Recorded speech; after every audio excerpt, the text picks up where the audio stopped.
Okay, great. Good evening, everyone. How are you guys doing today? Hello, hello, hello, hello. We'll try it again. How are you guys doing today? Woo woo. This is in recreation, so we're going to do a little icebreaker today. If you can hear me, clap twice. I know there's a lot of you online too. If you can clap at home. That's fine. Let's try again. If you can hear me, clap twice. If you can hear me, clap 5 times. Thank you very much. I've been here all night. Thank you. See, that was a little dad joke. All right, so I'm going to go. Thank you for coming to our community update meeting in regards to special events for Placerville. We are going to be talking a little bit around downtown, but I put an agenda in the back for everybody if you haven't had a chance yet to pick it up. I'm going to touch on the agenda real briefly, and then I'm going to jump right into the presentation. I'll leave a little bit of time at the end of the presentation tonight for some Q&A, but just to keep in mind, we also have one more Recreation Commission meeting on October 16th in this room, where the community as well as business owners and everyone will get a chance to come back again, share your input. We want this to be as communal and as synergistic as possible. I think that's kind of the word, right? We want to make sure that everybody's working together on this. So all of the information, including the packet that I'll hand out later in full detail, is located online on our website. I'll also have a QR code at the end of the presentation where you can kind of scan it and you can get the budget from last year as well as the draft proposal in regards to the guidelines and instructions that we're working on today. So we're going to talk a little bit around the purpose, why we're here. We're going to talk about a few things that we've already accomplished in our journey. Some say we started in 22. Some say we started back in 2017. Just for the record, I started about 8 weeks ago, 7 weeks ago. So I got a little bit of catch up to do. I am horrible with names, but I really like all of you. And I am not that good with the history yet, so just bear with me, okay? We're going to talk about an analysis that I had done in regards to the full scope of special events, not only including downtown, but expanding our boundaries that may include Gold Bug, Fairgrounds, and a bunch of different things. We're also going to talk about what we're currently doing internally as part of our Department of Community Services, some of the restructuring, and we'll talk a little bit about that.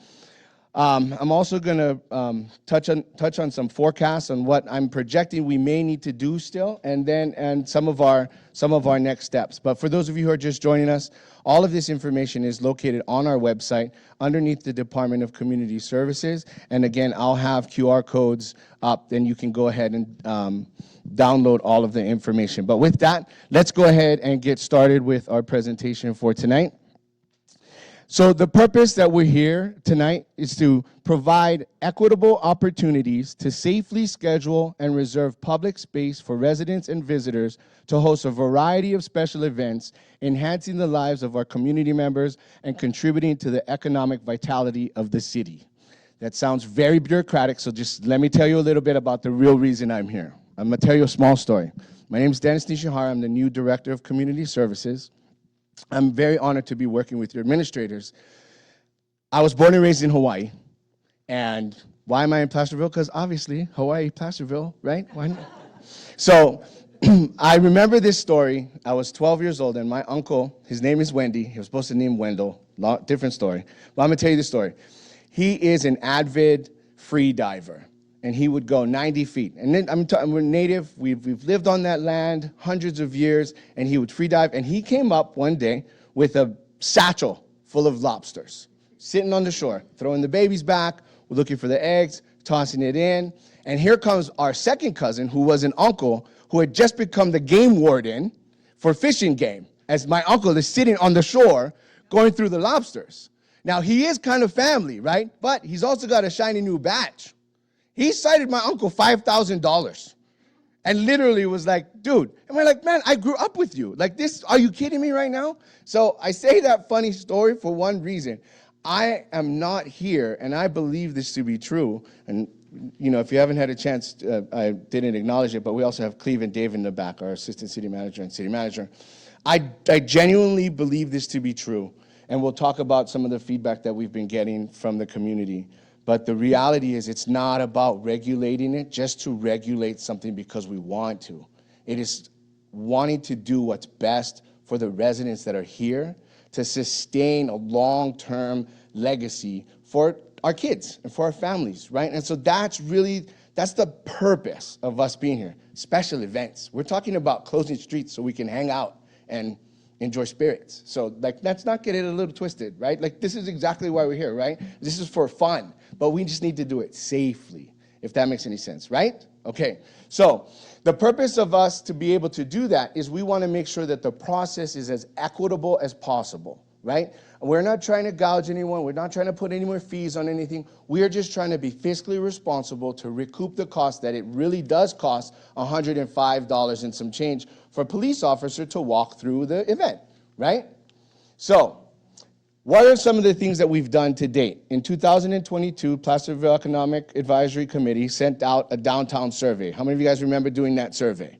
I hope you remember doing it. I read through all 150 of those things, right?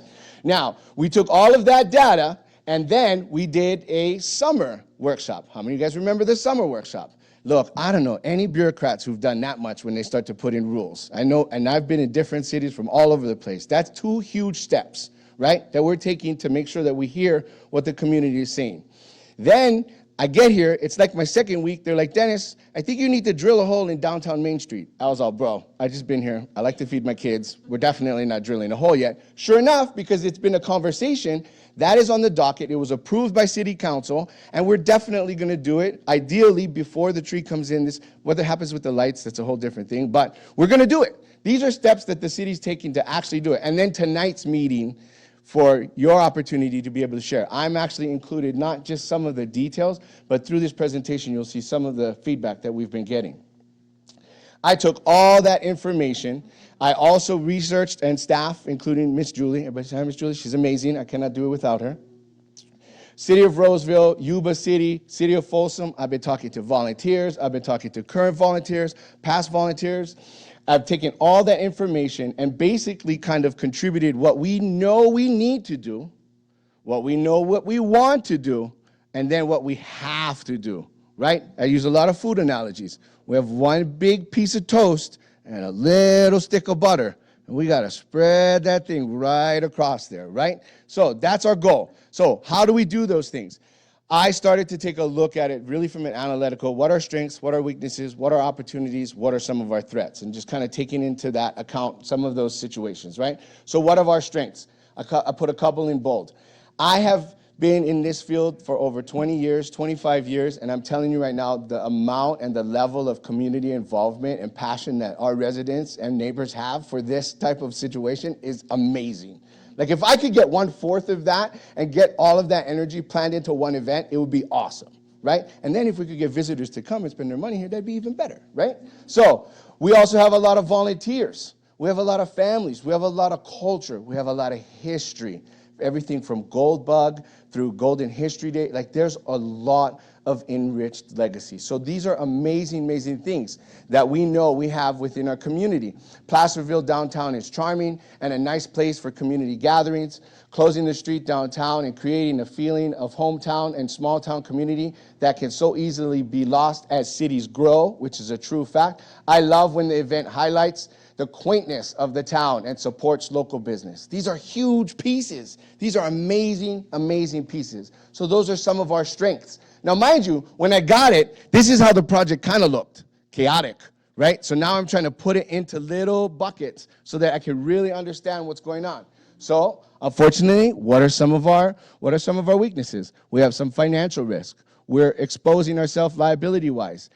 There's a little inequity. How come we could do this for this person? Why are we doing it like that for this person, right? And trust me, I know, because I would try to go back and look if it was written down, and I'm like, is it written down somewhere? And they're like, no, that's just, it's kind of cool. And I don't mind it. That's cool, but it hurts people's feelings. And I'd asked a volunteer who had been doing their event for 46 years, and I was like, dude, seriously, we're talking about events. And he was like, people had their feelings hurt. And I get that. I totally get that. I empathize with it, 100%.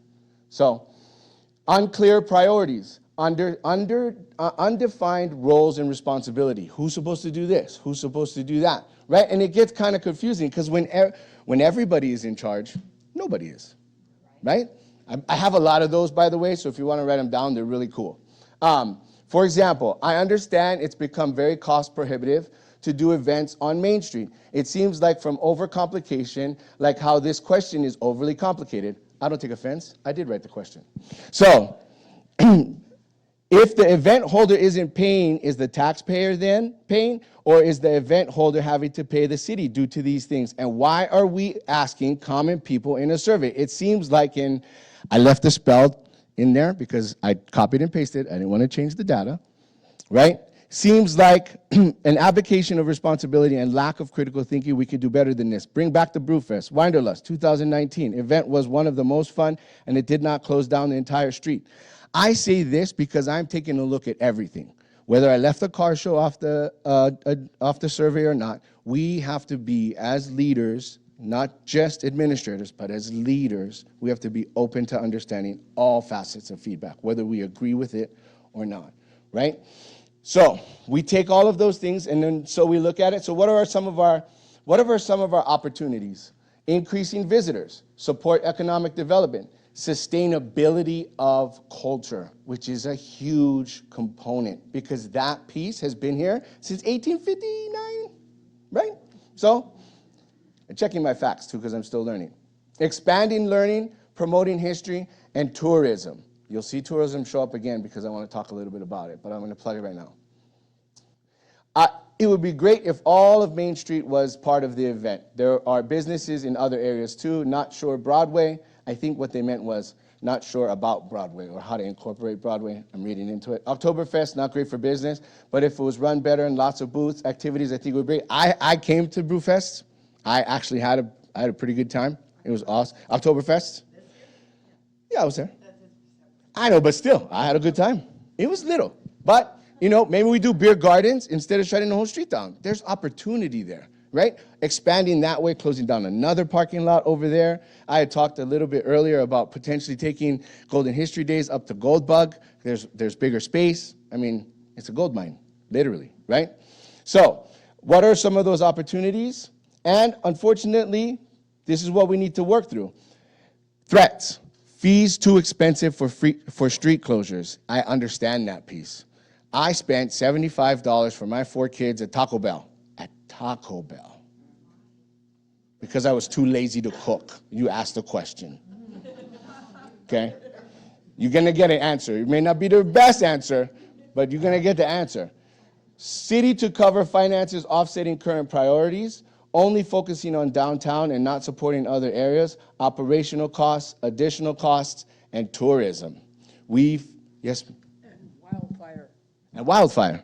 That is an actual fact. Yes, correct. The big reason I put tourism on there, and not to jump so quickly, Ms. Sue, is you got to be careful what you ask for. Growing up, being born and raised on Maui, which is a primary tourist, you can work for a hotel, you can work for the state. You got to be careful what you ask for, right? I don't like how it was advertised. Too many people downtown. Aren't the city employees already getting paid for an hourly wage to perform administrative duties? Most of these fees are imposed by the city. I would love to sit around and plan special events all day. But somebody, I'm not saying somebody, people probably would prefer I fix a slide or two. I'm just saying, right? So, you want me to fix a slide? You want me to do some special events? Can't do both. Like I tell my kids, you can have anything you want. You can't have everything you want. Remember the piece of toast. Yes, ma'am, please. Event planners, of which I am one, Yes. give hundreds, if not thousands, of free hours in planning events. It is the city who simply recently has overseen all the work of all these people. And I want to say that the old partnership, the old marriage with the city was, we did the work. The city, their part of it was to close the street for us. That was the marriage. And now that marriage is over and we do the work and you also want us to pay for the street closure. What is the city doing? I think that is a great analogy in regards to marriages ending because the best compromise is when no one is happy. Let me say it again. The best compromise is when no one is happy. And unfortunately, as things have evolved and different organizations have transitioned and or things have shifted, what tends to happen is everything gets dropped. And sadly, the city ends up having to be the ones to pick it up. And if we're picking everything up, then that means other things are falling off. So we just need to find the right equilibrium to be able to say, hey, look, if this is what you want to be able to do and how many events you want to be able to have, shutting down Main Street, no offense, 12 times in 12 months, that's a lot for any business, let alone the city. That's a lot. That is a lot, especially when you're looking at 10,000 residents and the square miles that we have. That is a huge impact on the residents. And in all fairness, the reason we're here is we want to be able to pick it up. We just need to identify who's picking up what and what the details are behind it. Because it is easy to say, oh, yeah, let's go ahead and hang some lights up and run it down and put it back and forth on the street. $11,500 later, and we've used it 7 times, and the depreciating value of those lights are definitely going to come back into play. And when you have a level of taxes, and we all feel it, I feel it as a parent and as a father and as an employee, we know inflation is going up. So we need to either be ready to pivot and make some adjustments. The city's going to have to put their hand in the pot, absolutely. But what are we putting our hands on, and how can we share some of that responsibility? Yes, sir. I'm curious. I love your SWOT and everything that you've done. Okay. Yeah, it's because they're recording. Okay. I have statistical data from doing Festival of Lights of how much you need on the street for merchants to make an income that night. And so where is your data in terms of outcomes being vetted with merchants and all of the players so that you have statistical data to outcome? I have it, but do you have it? And I am too candid for my own good reason, so no, I don't.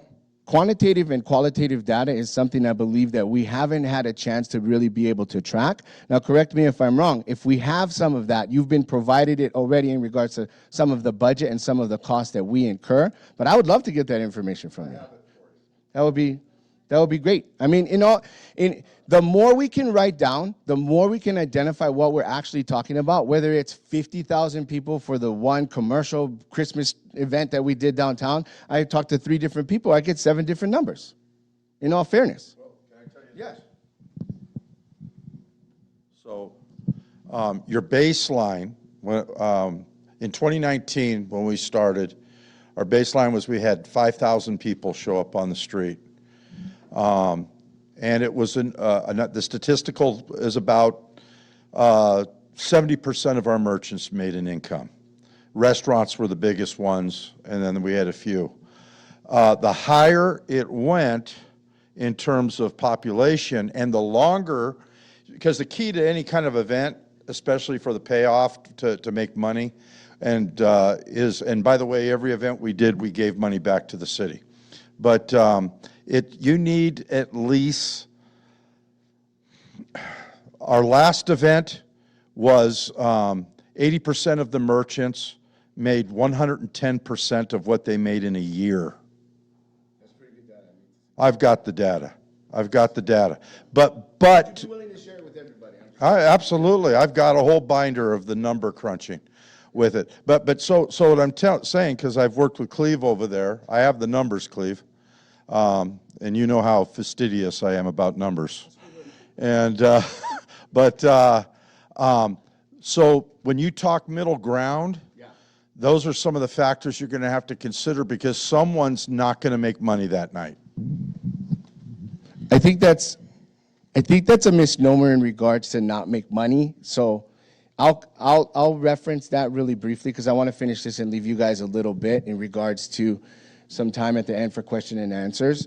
So first of all, we got to also realize that there are tangible and intangible benefits that directly or indirectly benefit our residents and our non-residents. I'm going to say that again because it just made it up as it came out of my mouth. I'm just kidding. It is, just kidding. I'm kidding. That was a joke. I'm super jokey, so don't take it personal. All right. Intangible, something I can hand you. I got a burger, you got $1, boom, right? That's tangible. It's tangible, right? Intangible is the spirit of the event. I'm downtown. It's November 2nd, my kids are home for the holidays, and they're seeing their friends. I'm getting to hang out, and there's a culture and an historical value that you cannot put something physical on, right? So there are intangible and tangible benefits, right?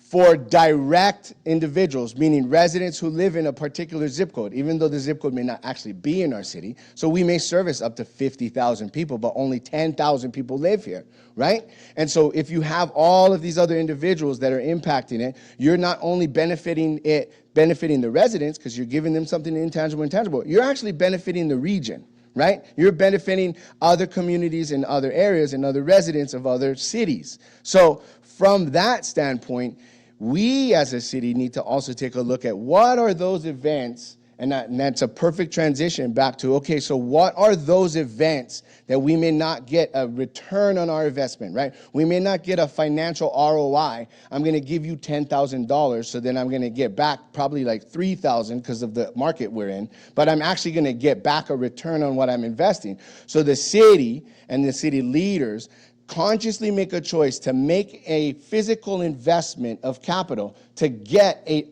intangible return because it increases the value of our culture and our community. Does that make sense?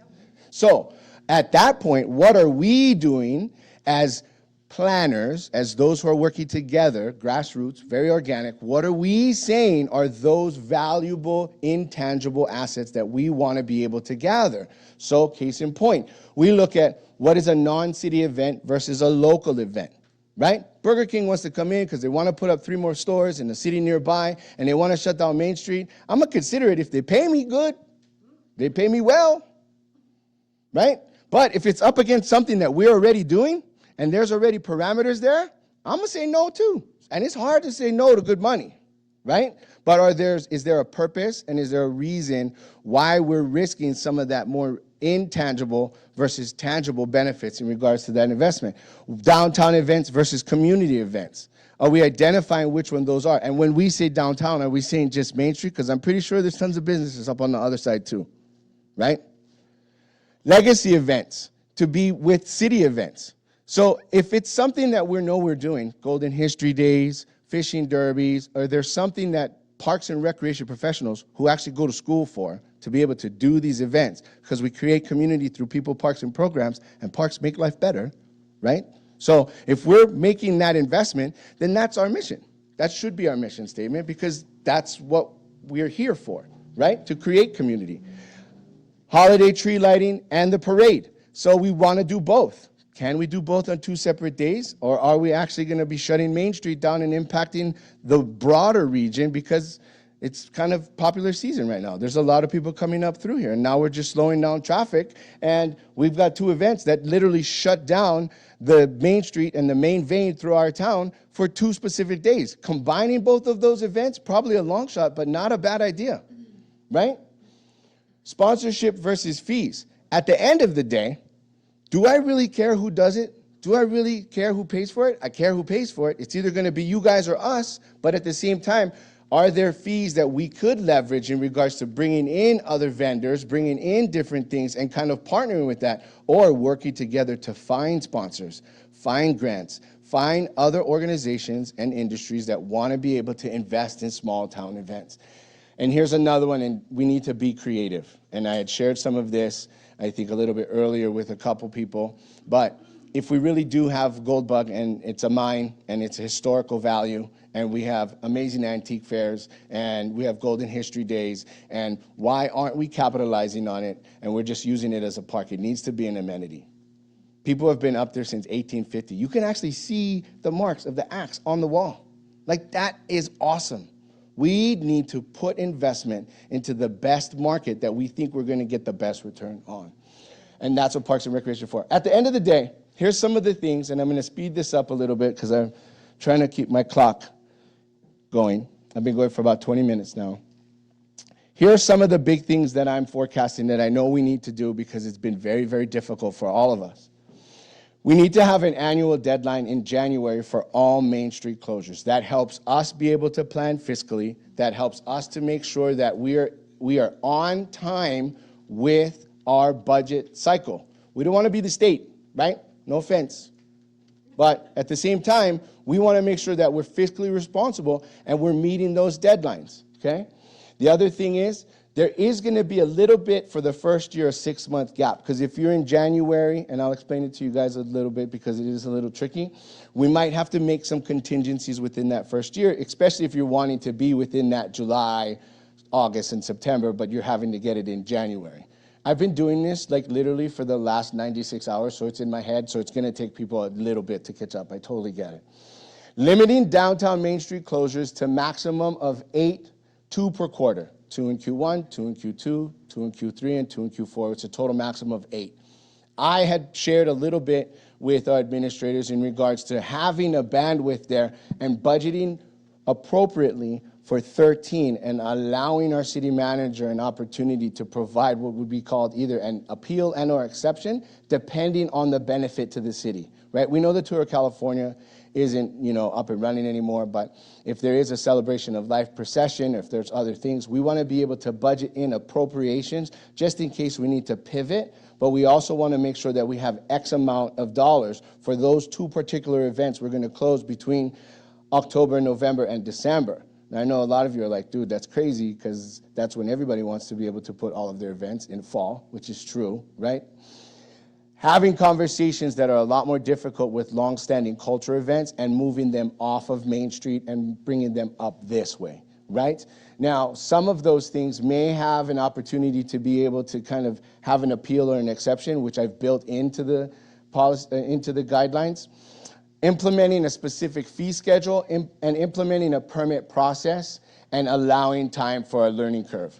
So those are some of the things that I've outlined, and again, there are going to be multiple opportunities from here on out for you guys to be able to provide feedback. You have the online survey. You also have a Recreation Commission meeting on October 16th in this room, and then I'll be presenting it in November to City Council. Lastly, here are some of the next steps, and I'll let you guys get some of the documentation right now. Like I just shared with you, we have the 15th is the end of the survey. The 16th is our Recreation Commission meeting. November 12th, I hope to be taking it to City Council. Between now and then, that is my phone number. I've had multiple opportunities to sit down with you. I will take my time and I will sit down with you and we can go over it in detail. I have no problems with that. I want to make sure that we get this right, okay? The budget that was presented during the summer workshop is also online. Here is, I don't know if you guys want to do this now, but if you don't have, I have hard copies for you guys, but if you want a copy and online, you can go ahead and scan it, and then you can download it to your phone. It'll take you right to the website. And then I also have the pamphlet, or the packet that I'm going to be hanging out to you. That is all located online as well, okay? I'm trying to time myself because I don't want to keep talking. Long story short, and I'll close with this, and then we'll start the Q&A for 2 minutes. I have had the most amazing time, and I've only been here for a short period. I am very, very fortunate, and my honest to God goal is, no joke, to do what's best for the residents. I know I look like a politician because I got a pin on, but I got 4 kids. I know how it goes. I want to show up to an event where I don't have to worry about where I'm going to cross the street with my 6-year-old. I want to know that if I have had a few, I don't have to walk 6 blocks to get to my car, let alone if I have to walk 6 blocks, why am I driving? Let's be honest, right? Like, we're all, like, these are like normal things that we all deal with, right? And so at the end of the day, I genuinely want to say, I am just here to serve. I'm here to serve in regards to whatever city council and our city manager wants us to be able to do, because that's what's best for the residents. Now, are all of you going to be happy? No, I wish. That would be amazing. Right? No. The best compromise, unfortunately, is where everyone is just a little bit happy. Right? Remember I said you were unhappy, but now we're kind of at the end? If we do this right, everyone can have just a little bit of happiness, and then we can get this done together. Right? Is that fair? Okay. So I'm going to leave it up. I'm going to open it up really quick. Miss Jennifer. Thank you. You're welcome. Not Jenny. Thank you. Dennis, I totally agree with all the fees and everything, logistics. It's, being an event person for many, many years, it totally makes sense.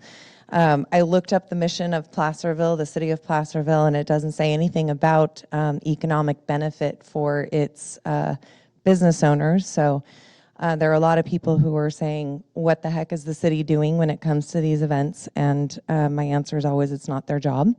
I did have some questions. You mentioned you looked at and compared with Roseville, Folsom, and Yuba City. Those are all 60,000, 150,000 population. We are a whole of 10,000 population. Why not, or did you look at Nevada City, Grass Valley, and Auburn? They have some amazing events in parks that bring in 20, 30,000 people for a free music event, and it's a fundraiser for the city. Nevada City, Grass Valley closes down their streets multiple times a year, especially for the Christmas time. And I think they've pretty much got it figured out, if I had to guess. Comment, 150 responses is absolutely not reflective of our 10,000 population. Comment again, perhaps there should be penalties for someone who cancels and does not let us know. That's about all I got. Yeah, that was pretty good. You want me to respond first or what? Yeah. Grass Valley and Nevada City, no. Good idea. Sounds good. I'll do that. 150 the response to the 150, I believe it was just to specific businesses. It wasn't like how I sent ours, the most recent one. I just sent it out to everybody. So I think that was part of that other piece. As far as penalty goes, everyone does a deposit. I mean, I've worked for the city of Sacramento. I've worked for the county of Sacramento. I've worked for the city of San Carlos. Everyone has a deposit. The unique thing about what I'm trying to do here is at least a percentage of what the total cost would be, so there's a little skin in the game. Like, I don't want to charge, I'll be that, throw out a $500 fee. Man, if you wanted to just close down a little block, like, that's one business. That's a lot. That's a lot to ask in regards to the economic scale. So trying to build in some sort of sliding scale in regards to sponsorship and or perhaps a level of deposit, so then that way there would be a portion of that deposit is non-refundable, to your point, as a I like the word penalty, but yeah, kind of, you know. I believe that was all of it. I don't know if anybody else wanted to reference that piece. Hey, we're all in this together. I'm narcissistic enough to tell you when I'm wrong. That was another joke, by the way, if you don't realize it. So narcissists never apologize. So, yeah, so. Thank you. I go to a lot of events. I enjoy going to events, antique shows and fairs, artisan fairs, you name it. And I go all over this region. I go to Petaluma and Nevada City and Old Folsom. I got to tell you, no one else of those fairs that I go to is so literal about the barricades. Nobody. You know, I know that Homeland Security after Charlottesville said there are supposed to be barricades that an F-250 can't go through, and I know this city has had the water-filled barricades, and then they get this other barricades that are the city of Folsom has and brings them up. It's a huge expense, and I really want to know if, since all these other communities don't do it, and they've just got little pieces of, you know, the metal and the single 1x6 piece of wood striped orange and white, you know, is this truly a requirement, or is this someone really who's gone kind of liability crazy? So as much as I'm telling you I want to do this together, that's a hard no. We're getting the best. If it costs that much for us to get the best Meridian, I'm walking my 6-year-old up and down that street. So I can cut corners, water down the Margarita all you want, close up this parking lot up on the other side. But the requirement is what the requirement is going to be, because our residents deserve the best. Do we not deserve the best? So we're going to cut corners and then put out a plastic barrier and put out a chain here? Sure, we can do some of those things. When it comes to health and safety and security of what's best for our residents, for me, that's kind of a hill I'm going to want to have a conversation on. Now, I'm sure people want to disagree with me because they don't want to pay the X amount of dollars, but that's fine. We can all agree or disagree. But from my perspective as the new guy coming in, that's kind of where I was at on that. Yes, on that then. So P.S., if you want to go with the best, let's go back to the water-filled. We own them. Let us as volunteers fill them with water, empty the water. Let's not pay for all this running around stuff. Because if we're going to work together, we have to find ways to cut costs. Because these events have become so expensive, people can't afford to have them.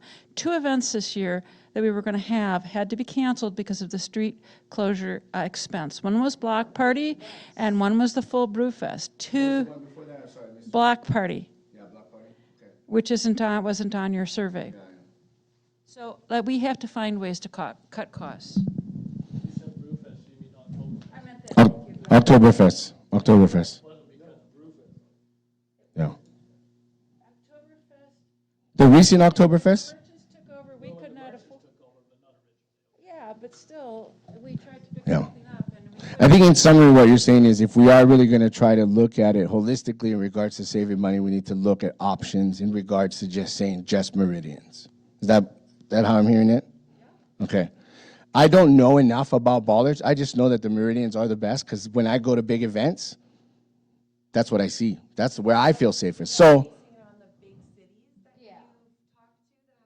no, that's basing on what I would want to feel safely walking in front of. That's legitimately just me as an individual. I didn't mean it as anything in regards to a standard. I'm just telling you. How much are those to buy? Last I seen in one report, it was like 80,000 for like a pair or something like that. They're pretty expensive. We actually share it with the region, from what I understand, in regards to down in Folsom. Yeah. So look, I'm not saying that we won't do the walk. All I'm telling you is, from my perspective, man, that can be an option, but I don't know if I feel safe with it. But go ahead. They park a couple police cars in front of the ballers. And so police cars aren't stopping the other, possible people who are driving through, hurting people on Main Street. I think police cars or safety vehicles have there's a little nuance to it. That's why we put the fire truck at the beginning, because you can't, no offense, you can't always count on the police car being there just in case it gets called away. That's why the fire truck's at the start of the parade, just in case it gets called away. I mean, sure, I would love to have 6 cop cars that we don't use, but we use every cop car we have. So, logically, yeah. I mean, it's an idea. Yeah. Pickup truck. Or I'll park our 3/4-ton pickup there. It's not a bad idea. Yeah, no, that's a creative idea. Because Yeah. police are $89 an Yeah. hour or whatever. Fair point. Miss Jennifer. Is there funding, or has there ever been funding from the city to put towards economic development in the form of events? Because I will tell you, these events keep some of us in business and are putting some of us out of business.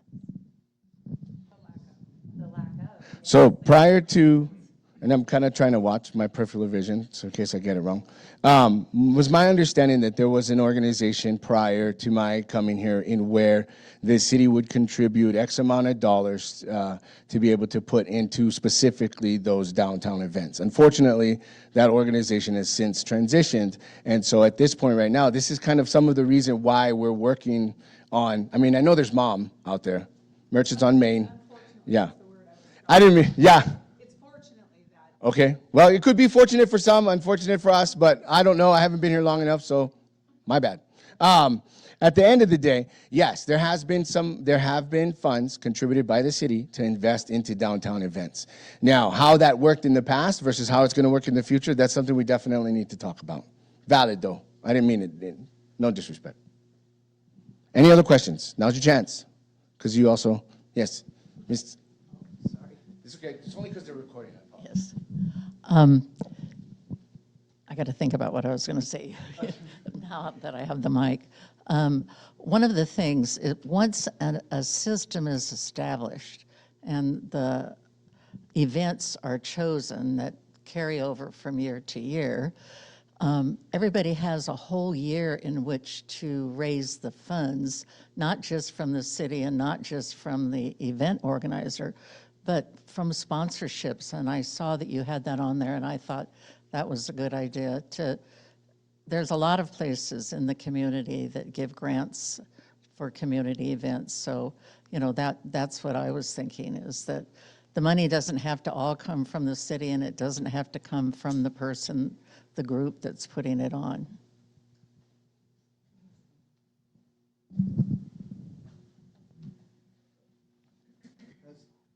Has there ever been any calculation as to the tax money that gets contributed by any of these events to the city? Because I hear that you're saying the city's putting out money to do an event, but there are also sales taxes that, as far as I know, that come back into the city. So there isn't, it's not intangible, it's actually tangible. It's just a question of anybody's tanged it. Sorry, I don't mean to step on your. But the other to piggyback on what she said, when we first were down in the bell tower DJing the Oktoberfest, I thanked the sponsors. There were sponsors, and I thanked them every half hour. So at one time, there were sponsors. Yeah, I thanked them over the microphone and made sure everybody knew who was sponsoring. So there's a certain amount of return for the sponsorships. They get their names mentioned and people know who they are. So, but has there been any calculation as to that? As far as I know, I think that's one of the things that's, and we have staff here too, so if they can correct me if I'm wrong. I don't necessarily know how we would be able to calculate and quantify unless businesses, and we were able to kind of work with them to be able to get some of that. There is a season to every peak in regards to revenue, right? So we know our revenues go up when it's high season. We know that revenues go down when it's low season. To track because of this one particular event, hey, did you spend money because of Oktoberfest? Did you spend money because of Winderlust? Did you spend money because Taste on Main? Like, unless there was a system that was able to tangent, so to say, we would have to, I think we'd have to work with someone on that piece. But no, you're fine. I can tell you, I can look at my reports, and I have a 300% to 400% increase in sales on those dates. And I can tell you that the businesses sitting here that lost out on that revenue were pissed, okay? And I can say that you're asking the wrong people the questions, because the business owners on Main Street that are affected, that are selling the things when people come in, and when we're closing our doors because a particular event doesn't help us, or when we're opening our doors when a business does help us, we have the answers. We can tell you exactly how many people came into our store that day and how many people spent money. And then you can say, well, gosh, 400% increase in sales on Main Street alone, that equals 7.25% times that 400% increase in revenue. Now we have some money. And that's where the city should be looking into economic development and supporting us as businesses. Because walking down the street during Oktoberfest, I can tell you there's a half a dozen businesses that are getting ready to close their doors in the next 6 months. Anybody else before I responded? You talked about the money that the city used to provide. Okay, so all of us business owners, we pay $40 a year for a business license, and we pay an extra $80 to the city. That comes out to be $11,000 a year that we pay. That $11,000 didn't per se go to events. It went to watering the flowers on Main, which I don't even see the baskets this year. Did we have flower baskets this year? We didn't have flower baskets. No. So I don't know what happened to our money, because it is our money that we pay to the city. And the other part of it used to go for part of the Christmas decorations. But then when big donors came in, like Al and his church and all, I don't think they needed our money for that. So I am curious what's going on with our $11,000. And I think it's now time, since the whole formula is changing, and you're putting this back onto us event planners, many of us who are merchants. I'm a planner, she's a planner, she's a planner, she's a planner. And as far as getting grant money, it's not so simple. So I just think that maybe it's time for you to reconsider this $11,000 that we give you. I think it's safe to say that the lights this year cost us $11,500 just to put up. Like legitimately, I looked at the invoice. We could definitely do those pieces. I think you got, and I say this with the nicest intention. We're not just focused on economic development. We also have community development. We also have roads and streets and parks and programs. So at the end of the day, I would love to focus on economic development. Don't get me wrong, that'd be great. But of the priorities of the city where we're at, looking at the $11,000, no offense, we've spent that literally. So now if you're thinking it's a full-time job to get a grant writer or to find an event planner, and I say this as truthfully as possible, my staff spend hours a week just helping some of our current special events go through the basic process of permitting and street closures because no offense to anyone, not a lot of people are event planners. So the process that we're putting together helps actually cross some of those T's and dot some of those I's because some people don't know they need a health permit or they need an encroachment permit. And so there are two categories here that we're really kind of dealing with. There's the community event from the nonprofit organization that wants to do something for the community that needs our help to be able to do that. And then there's the business community that needs the economic development support in regards to finances. So at that point, $11,000, that's great. We also have other expenditures that go into not just downtown, but all the way down out towards Fox Lot. What are you going to do in Main Street's a ghost town? So I'll give you the, right after this. Yes. So this is the point I was making, and I'm just going to say this. I think there's a way to have a win-win. Our merchants downtown are very valuable, so serving them is a great pleasure because we have a great downtown. So I loved what you said earlier. I think that the holidays, we've got a natural attraction because we're like a Hallmark card. So I don't know if you get this, but the last event that my brother and I did, I was in the treehouse.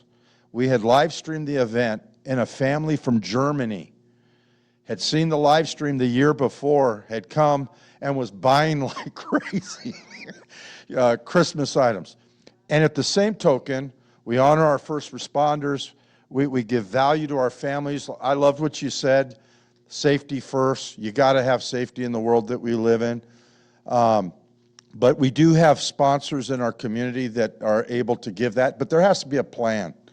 And so I don't think it's an either or. I think there's the genius of the and here, and that's why I was saying maybe a team of people can contribute their efforts and vet the outcomes, because what these business owners are saying are very valuable, and what you're saying, because I love our city and I love our community, it's a win-win. We can have both, but we have to do the hard work to figure out what's the value to the business owner, and how do we also, because we have sponsors. I'll give you a good example, Red Hawk. Red Hawk sponsors stuff. They love Placerville. They love our city. We've had several big ones that came in. But the attitude is you got to be for our business people benefiting as well. Here's the other sector. People come and spend money when their kids are here, and you want to talk about raising money for charitable, get the schools involved. Here's the challenge. We always think in terms of the nonprofit versus the secular event. We can work together, and we can have great success. I'll tell you what. Cleve, you've seen my numbers, so you keep me true that I'm not exaggerating here. We gave $12,000 to charities the last few years in our fundraising, just with a Christmas event, and to our schools. And that was because these merchants did so much to contribute to that. So I'm just saying that I think there's a win-win here. Our merchants are valuable. We got stores that are closing up, and I think we could do both. I just think we could do both. Because I cut you off before I did it. Did anybody else? Yeah, go ahead. I do have a question. Yes. The $11,000 that Ruth talks about, is mainly collected from the Main Street corridor. It's not collected from it all. It's not collected from Broadway, and it's not collected from Placerville Drive. So what I heard you say was that, sure, we have that money, but we have other areas, other things in our town that need that money. But it was collected from us, and it used to be given back to us, and we used it to create events that were good for the town, good for the residents, and good for visitors. And so why is that money being used on other things other than this section of town and the events that we're trying to create to make town better? And when we make more money, you make more money. So if I misspoke, Let me jump in. It is only used in the downtown. That's not correct. It's yeah, I misspoke. primarily used, the big portion of this year's used to put the lights up. Yeah, and that was the difference between the flowers, where we never did the flowers this year. The lights and bring back our events, because the events, I can't. Okay, go ahead. Talk Yeah, that's fine. Yeah, I- I'll repeat it. I feel that the people in this room, I'm sure will agree with me that we all suffered this last year. All of our businesses are suffering. And if you have not looked online and be nosy in some of these areas like next door and that, because they're crushing us like a bug because of the things that are happening. And they're really coming down hard on our city. And the things that they are seeing are not good for the publicity that we're getting in other areas. Because I know in my store, and I am Treehouse and Matty Wags, I have 2 stores on Main Street, and when people come in, we engage, always. People from all over say that they come back every year. But if they don't have something to come back to that is not necessarily a huge growth, like an event that has, gone 5 levels up. That's not what they're talking about. But they at least want to come back to what they had. Right. That Oktoberfest that we all scrambled to do. Right. Okay, was at best mediocre compared to what they've had in the past. Right. So that's not fair to these people who put time and money. One of my customers in Matty Wags spent like $300 to stay at the Carey House overnight, had no idea that Oktoberfest was not going to be the same Oktoberfest that they've come to Right. in the past. That's not fair. So that really screws us, because you think that those people are going to come back next year. I told them, I had to take the time to tell them, please do not, right, do not feel that this is a fluke thing. Lots of things have changed. There's a lot of new rules and all kinds of things that are happening. Please give us another chance. Why are we taking our time to say these things to our customers? We shouldn't have to do that. We're working hard. We're in our businesses. We're busting our butts in there. Okay? That says something. Okay, that says something. I am a huge advocate for Main Street and for Placerville. I moved here to be a resident because I have 2 stores here after living in Shingle Springs. I came here. We're doing our part. We need everybody else to do some part with us. So just to recap, because you said a lot and it was all really good, but I wanted to capture as much as I did in regards to the events versus the lights, right? And I apologize for misspeaking earlier in regards to where it goes. It's just a lot happening. I'm writing all down. Publicity and basically reputation is what I heard you saying in regards to the experience that they're having when they come into your store, and then you're having to chase them down and apologize, right? Yes. And so the question really does come down to, are the lights worth something to have?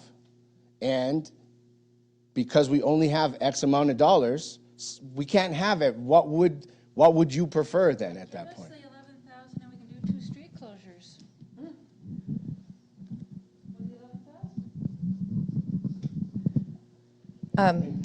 I totally agree with Deb. We spend a lot of time as business owners defending the city, And the biggest question is, why is the city not doing something? And my response is always, it's not their job. Their job's to fix potholes and to make sure we're all following the rules, which really feels crappy with, and like I said, I walked up and down this street during Oktoberfest, talked to business owners. We are down collectively, if anyone disagrees, 30 to 40% in revenue, at least since May, the end of May. June, July, August, September, we're in October. It continued because of Oktoberfest. I don't know about anyone else here, but my schedule was done for Oktoberfest months before. Oktoberfest was still on the city calendar up until probably still there. No changes, no cancellations, no public notice, no nothing. I didn't find out until 3 weeks prior to the actual date, and then we all got to work. And what came of it was honestly embarrassing. Like we did the best we possibly could, and it was sad. I think the doggy race was the best. But I mean, honestly, the vendors weren't happy, the people weren't happy, the businesses on Main Street weren't happy. It was a big ol' what the F is happening here? And none of us had any control over it, and we were the victims in that situation. And then we had to deal with people, talking about our city and about our downtown. And that doesn't feel good. And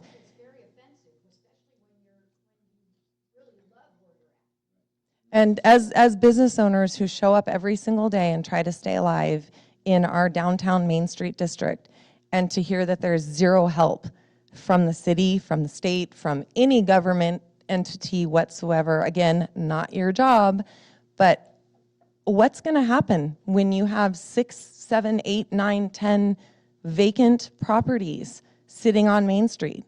Nobody's going to come downtown. We've lost 2 restaurants that I can say, right off the bat. It goes on and And about the lights, the crisscross lights, when those came up, it was awesome. Though that really had a charm in the city. And then last year, I guess it was, we heard that somebody had donated the lights up across the tops of the buildings. So why did that get put in the budget? Why did you say that came out of Placerville's budget if those got donated? The crisscross lights. Yeah, he said Crisscross lights. We paid Oh, all those years ago, they got donated. So what? Two different things. 2 separate ones, right? 'Cause Uh-huh. Actually, there's multiple lights that go up periodically. And Right. different types of organizations Right. that donate the lights or the flags or whatever. But particularly that 11,005 was for the crisscross lights that we did. So it's not a one-time fee that they pay for the lights and then it lasts? So it's the labor cost. costs $11,000 to put those lights up. Find a sponsor. I think we need to shop around. Okay, hold. I am so glad I'm not the only one talking, but we're just going to take our time and let everyone share, okay? I'd like to know how, I heard on the news, I think Channel 13, said there was no Oktoberfest in Placerville over the news. So I think that cut down on anybody who was thinking of coming here. And then when I looked at the city website, it said it was still on, so it was very confusing. So for people down in the valley and other places who watched the TV news and heard there wasn't going to be an Oktoberfest, well, they didn't come. I think you guys did a great job. I know it was hard for you guys, but I just want to give some real world backup to what she said. We were sitting in the parking lot DJing the event, and we had people coming up in lederhosen and dirndls saying, "What? No beer? What? No pretzels? Where's the German food?" We had a dozen people come up, and just one lady just in a dirndl tore into me. They were very angry. And Jody and I kept saying, "Hey, please, don't judge this like you were saying. Don't judge us by what happened today. It won't happen. It won't be the same next." But they were upset. So I just wanted to piggyback on that. And I want to thank all the people that got it, that resurrected the thing. After it went into the ashes, it came up like a phoenix. So thank you for all those people.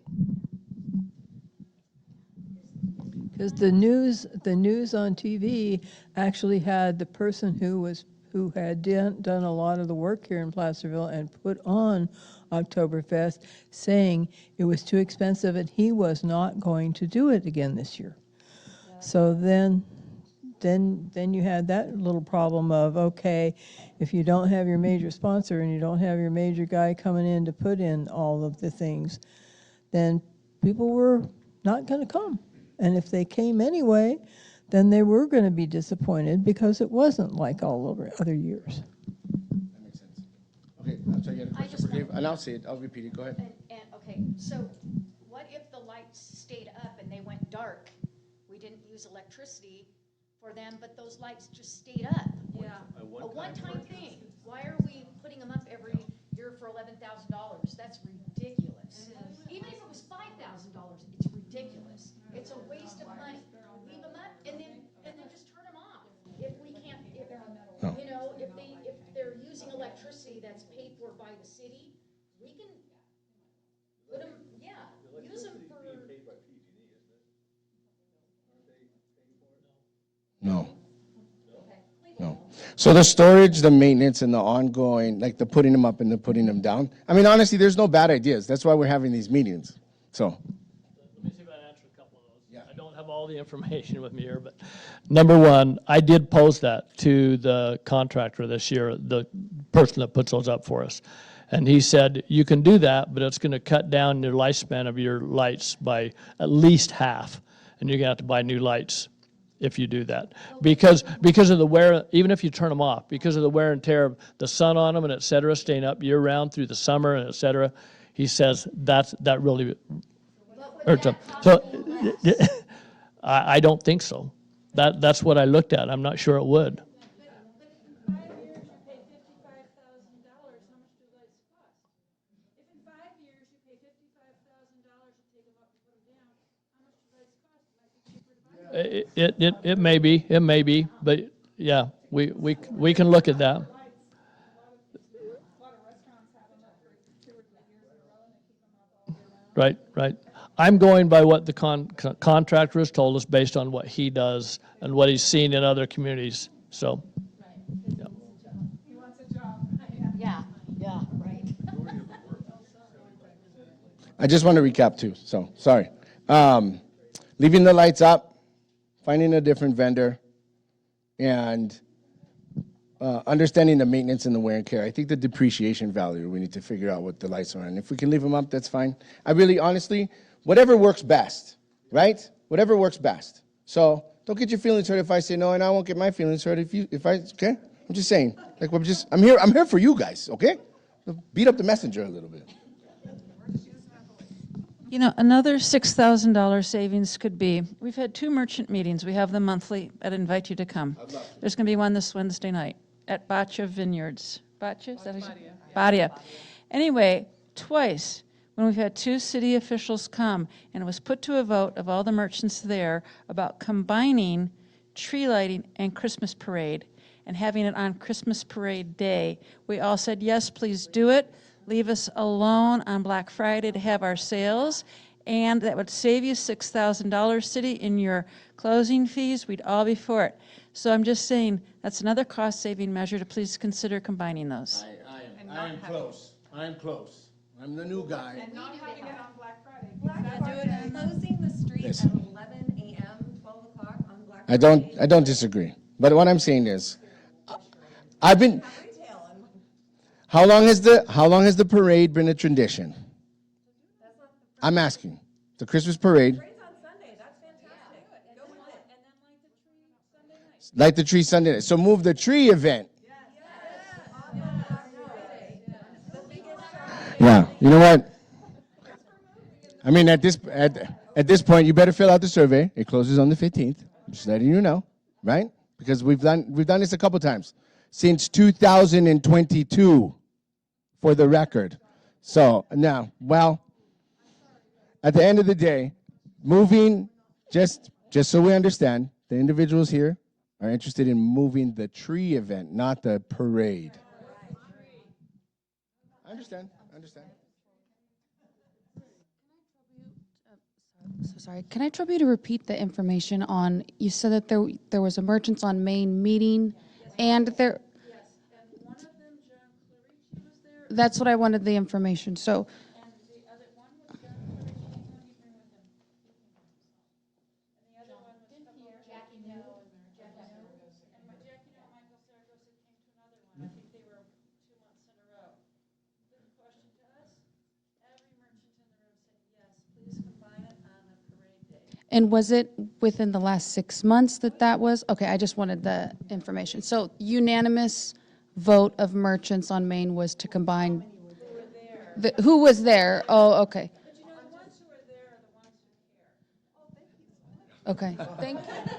You know what? My husband's had 2 surgeries this summer. Are you, like, you don't know my personal life? No, I just. Okay? Okay. So don't. Okay. All right, well, with that said, thank you guys for coming. So here's the deal. Again, I go back to the very, very beginning. Not everyone is going to be happy. Things have to happen. And let's also keep in mind the significant level of downturn our entire community and country is facing. Minimum wage at $20 for fast food.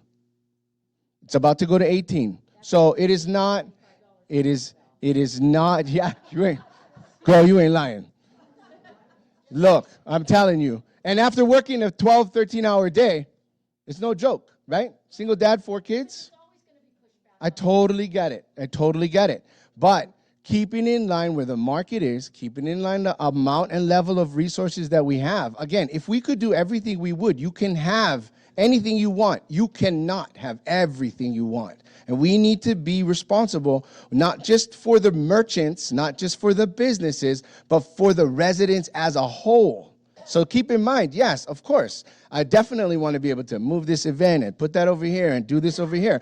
I also have to keep in mind the other 9,000 individuals that live in the city. I have to keep in touch all of those other families as well. So again, the best compromise is when we're all equitably happy just a little bit. That's the goal, right? And if there is more things that we can do in regards to keeping the lights up, please put that in the survey. You want to move the event? Put it in the survey. Again, I am telling you exactly what I've been instructed to do. What is best for the residents and what's best for the businesses? What are the direct, intangible, and intangible benefit directly to the resident, directly to the city, and directly to the businesses? Those are the things that we want to be able to do. And I had one more remark in the back, and we'll close because it's almost been a little over an hour. So go ahead, Ms. Oh, sorry, I'm Yeah, just late. just because we're recording it. That's why I have to, I'm just curious as far as it didn't look like from the survey that every single event was in there. I noticed that Golden History Days was in there once, and then, the wagon train was there, but are they 2 separate events? Are they one event? I was corrected today. That was my fault. I put an error. They're one event, but people call it 2 different things. So if it wasn't in there, I did put in other. So if I need to go back and change the survey, I will. And the survey, is it filled out by merchants and Placerville residents, or are we opening it up to El Dorado County? So El Dorado Hills has a. Just the residents. It's our survey, so I can quantify some data in regards to priorities. The purpose of it. It doesn't. It's on Facebook, so God and everybody could fill it out. And I do feel like that survey is like, there's a lot of people who can put their opinions in there that it really, what's the objective of events in downtown Placerville? What is the objective? Sorry, thank you. Economic development, please. The Fishing Derby is an annual event that the Recreation and Parks hosts up at Lumsden. All right, we'll take a couple more. For those of us without the fancy smartphone, can you give us the email address, or the address is like www for getting the survey? Oh, you want the survey? Okay. Yeah, you want the survey? That's hard copies of everything else that was posted online I have back here. I just didn't want to print up 50 packets. All right, last couple more. I just mean, when when you say residents, do you also mean store owners? Like, I don't live in downtown Placerville, but my business is here. And you pay taxes here. Okay, then it counts. Absolutely. Yes, please. Yes, please. Yeah, yeah. Yes. If you feel your input is valuable. Okay. Okay, I'm going to take 2 more. Fair? Fair? Ms. Jan. I just want to say that putting the events in the hands of producers outside of the city, or not having that relationship, that marriage that we were talking about with the merchants or the people who actually have a vested interest in the city, it's putting those that are not vested in a situation where if it's not a profitable event, it's not worth it, which is why we've lost a couple of these events. And it's going to be hard to get people to take up that expense when it doesn't work out time and time again. And there's, it's rough. And, defending those who have pulled out of some events, that's why. No, and I just have a question. Is there a way to put the survey in like our water bill or something like that? Could do. So the merchants get it. Good question. That's a good idea. That's a good idea. But not El Dorado Hills. I don't know if the timeline is going to account for it. But I will say this. And I'll close with this. I don't think, as fast as I want to be able to compile all of this information, I don't think that we have enough time between the closing of the survey in order for us to get it into the water bill. But I will also say this. I am smart enough to tell you I don't know everything. And the best thing about at least getting started with something in writing now does not mean it's not going to evolve and change over time, because the best agreements are the ones that change. Let's just at least get something on paper so we can see what works and right now what doesn't work. Right now we're going off of, hey, what'd you do? I did that one thing that one time over there for that dude. And then over here you're like, oh, but this other guy did it a different way. I'm going to lose my mind. So we just need to write some stuff down. I'm being serious.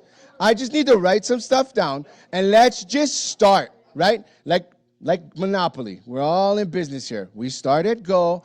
Hopefully we don't end up in jail and head towards free parking. And someday when we roll doubles, we might be able to get the money in the middle of the pot, okay? So let's just start somewhere. Get it on paper. Please provide your information. There is a Recreation Commission meeting here on the 16th. We'll also take more information as we're going from there. This is a starting point. We want to make sure it is fair, equitable, and fiscally responsible for everyone, okay? Cleve, you want to close? No? We're good? Thank you guys very much for coming. Have a great day, great night.